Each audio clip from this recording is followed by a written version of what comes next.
You just learned 3 ways that thermal energy can be transferred between substances.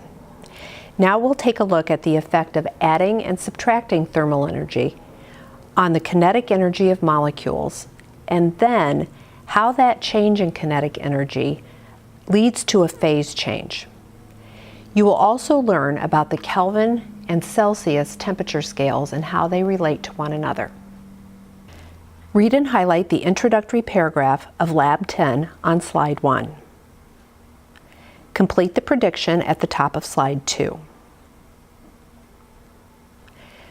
Read the introductory paragraph that describes Part 1, the heating of a substance.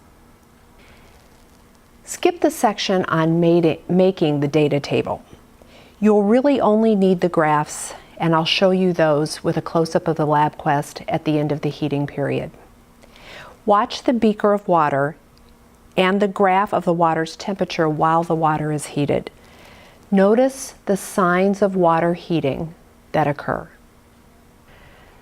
We're going to record the initial temperature of the ice water as 7.8 degrees C. I'm going to start the timer and put the ice water onto the hot plate. Turn the hot plate on to a moderately high temperature, and we'll watch the changes that occur in the water as time passes and heating continues. Here we're at 4 minutes and a temp of 32.4 degrees C. You can start to see some convection currents in the water moving from the bottom of the beaker upwards toward the surface. Now at 6 minutes, the temperature is 50.4 degrees C. There are more convection currents, and there are a few small bubbles starting to form on the bottom of the beaker. Now at 8 minutes, the temperature is 65.7 degrees C, and some of those small bubbles are now breaking free of the bottom of the beaker and traveling to the surface.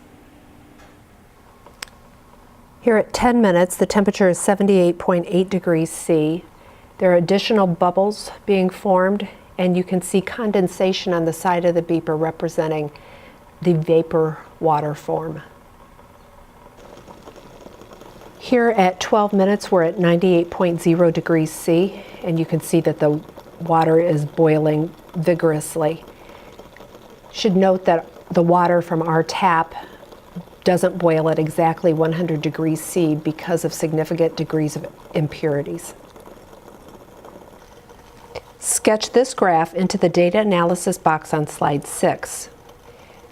Use your initial and final temperature measurements to help guide you as to the steepness of the graph. The total time of the data collection was 15 minutes. Now finish the questions on Slides 6 and 7.